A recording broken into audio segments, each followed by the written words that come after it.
Stock മാർക്കറ്റിലെ investment നടത്തുന്നവർ ഏറ്റവും അധികം അറിഞ്ഞിരിക്കേണ്ട ഒരു കാര്യമാണ് എന്താണ് ഒരു കമ്പനിയുടെ എക്കണോമിക് മോട്ട് എന്നുള്ളത്.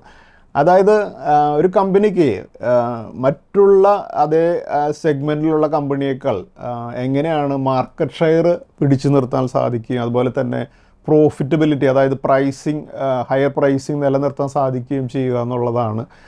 അതൊരു പക്ഷേ അവരുടെ ബ്രാൻഡ് മൂലമായിരിക്കാം, അല്ലെങ്കിൽ അവരുടെ ലോവർ കോസ്റ്റിൽ അവർക്ക് കൂടുതൽ വോള്യൂം ചെയ്യാൻ സാധിക്കുന്നതുകൊണ്ടായിരിക്കാം, അല്ലെങ്കിൽ ഒരു പക്ഷേ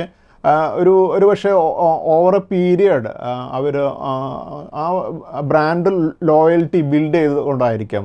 അപ്പോൾ നമ്മൾ നോക്കുകയാണെങ്കിൽ ഇന്ത്യയിലെ കുറേയധികം കമ്പനികൾ വളരെ നല്ല രീതിയിൽ സ്റ്റോക്കുകൾ പെർഫോം ചെയ്തത് എക്കണോമിക് മോട്ടുള്ള കമ്പനികൾ എങ്ങനെയാണ് പെർഫോം ചെയ്തതെന്നുള്ളതും, അതുപോലെ വരും ദിവസങ്ങളിൽ ഇനി പെർഫോം ചെയ്യാവുന്ന കമ്പനികൾ ഏതൊക്കെയാണെന്നുള്ളതും ഞങ്ങളുടെ ട്രിപ്പിൾ പ്രോഫിറ്റ് അനാലിറ്റിക്സിൻ്റെ ഈ വീക്കിലി വീഡിയോയിൽ ഞങ്ങൾ ഡിസ്കസ് ചെയ്തിട്ടുണ്ട്.